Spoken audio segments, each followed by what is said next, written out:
China finally unveiled the carrier-capable J-15T naval fighter jet when the aircraft, bort number 1518, landed at Zhuhai Airport on November 6, 2024, in its official debut at the China International Aviation and Aerospace exhibition.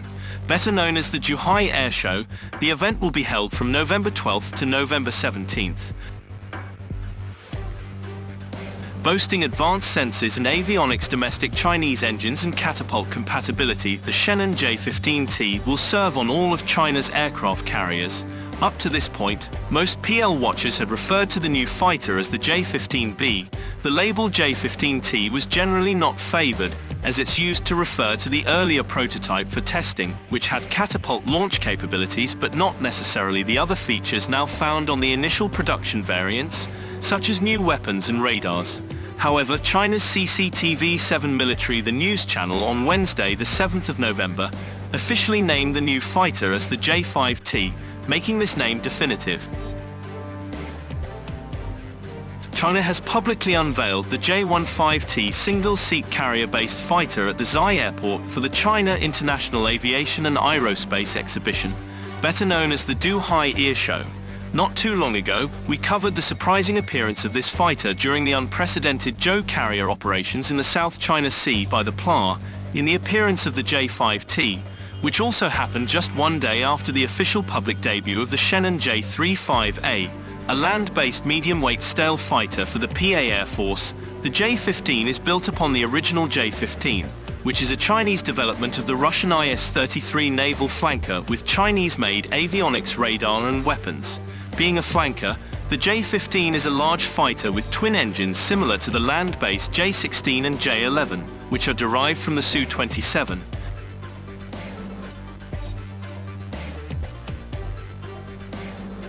This improved J-5T fighter has been in development for some time, with the first flight of a prototype reported back in July 2016. The new version is distinguished from the basic J-15 in that it is catapult compatible, enabling it for deployment on carriers with catapults, takeoff barrier, arrest recovery, or cattle bar for short, rather than only the carriers with short takeoff barrier, arrest recovery or stow bar carriers, those with ski jumps. The catapult compatibility features of the J-5T are clearly seen in this example at high. They include a strengthened nose landing gear with an ACC accompanying catapult launch bar. Here's a great image of the plane's catapult hook and the nose landing gear. The cylinder at the end of the catapult's bar gets inserted into the catapult's track to allow launch by catapult. Modifications will also have been made to the EARF frame to better cope with the stresses of catapults launching from the catapult of the cattle bar carrier. The J-5T should finally be able to make the most out of the impressive fuel and weapons payload that the flanker has always been capable of, but which have been limited when configured for ski jump launchers. The J-15 is only capable of maximum payload launches from stow bar carriers under ideal, perfect conditions. With these conditions in terms of carrier speed, launch position, and weather that are not met, the carrier's payload in terms of fuel and weapons has to be reduced. This is something that has affected the operation of the basic J-15 on China's Li and Shandong carriers. The J-1T, which now appears to be an operational service, will be able to operate from both kettlebar and stowbar carriers, although the biggest benefit will be achieved through catapult launch. This will allow the fighter to take off from the carrier with a heavier payload of fuel and weapons.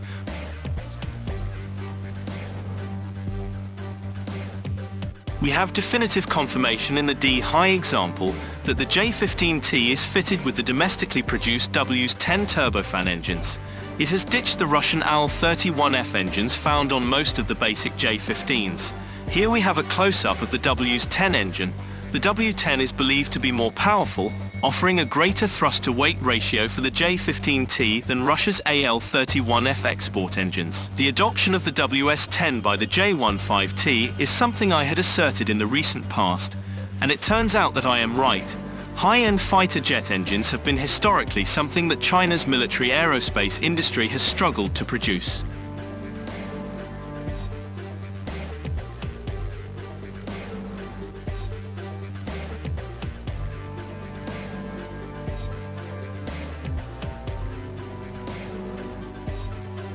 However, in recent years, China's military-industrial complex has started to build high-quality turbofan engines for its fighter jets, which has gradually reduced the reliance on Russian engines. As of today, China is no longer dependent on Russian engines for its fighter aircraft, with all of the latest variants of the J-10, J-16 and J-20 fighters all using Chinese-made engines. The rump of the J-15T is different from that of the J-15, being a much lighter shade of grey but also having a slightly modified shape with a counted connection to the nose. The ROM is widely believed to house a new Active Electronically Scanned Array Radar, or ARSA radar. This alone brings the J-15T to the standard of a 4.5 generation fighter, no longer merely a 4th generation. Other changes are found in the J-15T cockpit. These include a new wide-angle holographic hit-up display, a familiar feature found on the J-20, J-16 and J-10C, and the recent J-35A. There's also a mysterious antenna added behind the cockpit. It is not present on the original J-15 fighter. I don't know what this new antenna does. That's something we have no way of knowing. As of present, the ARSA radar tracks targets for engagements by China's most potent P-10 short-range ear-to-ear missile and the P-15. Beyond visual range missiles as well as a variety of precision ear-to-surface weapons. In contrast, the basic J-15 relied primarily on the older and more powerful PLO-8 and PLO-12 ear-to-ear missiles. The fact that the J-15T can operate from all STRI PL carriers makes it a very attractive option before the stealthy J-35 arrives. At the same time, it will build valuable experience within the personnel of the J-35's growing carrier ear wings. Then, once the J-35 is in service, the J-15T will also provide a very capable counterpart to the Star fighter jet. It can carry weapons too large to be carried in the internal weapon bay of the J-35, partly because it has no need to maintain stealth. In addition to the J-5T and the J-35, China is of course accumulating other new fighter types. For example, the J-5D electronic warfare fighter. If the J-5T is comparable to the US Navy's EFA-118E Super Hornets, then the J-15D is the equivalent to the AIR-118 grams Growler electronic warfare variant.